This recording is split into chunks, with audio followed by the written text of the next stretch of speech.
ও নন্টুদা, হ্যাঁ বলো। কেমন আছো বলো? ভালো আছি দা। তুমি নাকি আবার পাওভাজি শুরু করেছো? হ্যাঁ পাওভাজি শুরু করেছি, এই সবার জন্য এই নতুন একটা আইটেম নিয়ে আসলাম পাওভাজি। কবে থেকে স্টার্ট করলে? কবে এই থেকে? আজকের থেকে স্টার্ট করলাম, ঠিক আছে? আচ্ছা, আমার এই ভিডিওর মাধ্যমে একদম শুরু হয়ে গেল পাওভাজি। হ্যাঁ পাওভাজি। আচ্ছা, এখানে তো দেখতে পাচ্ছি আমি পাওভাজি কি রেডি হচ্ছে, তাই তো? হ্যাঁ এই যে এই দাদা খাবে, দাদা অর্ডার দিয়ে দাদা খাবে। আচ্ছা আচ্ছা। এই দাদা খাবে।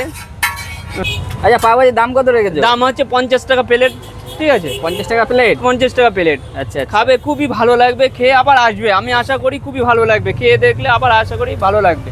আমার এই পাওভাজিটা খেলে খুবই সুস্বাদু। পাওভাজিটা আমি মনে করি এই খেতে হেবি সুস্বাদু হবে, আর খেলে আরেকবার খেতে ইচ্ছে করবে। আমার মনে যেমন আমি তোমাকে বললাম, যদি সাধারণত সবারই খাওয়ার একটা ইয়ে থাকে, আগ্রহ থাকে যে আমরা কী খাবো কী খাবো, অনেকে অনেক কিছু খায়। হ্যাঁ, পাওভাজির নতুন একটা আইটেম নিয়ে আসলাম, ঠিক আছে? মানুষ খাবে, খেয়ে সন্ধ্যেবেলাটা এটা বেশ ভালো রীতি মতন একটা একটা পেট ভরে যাবে, পেট নাকি? ভরে যাবে। হ্যাঁ, তুমি তো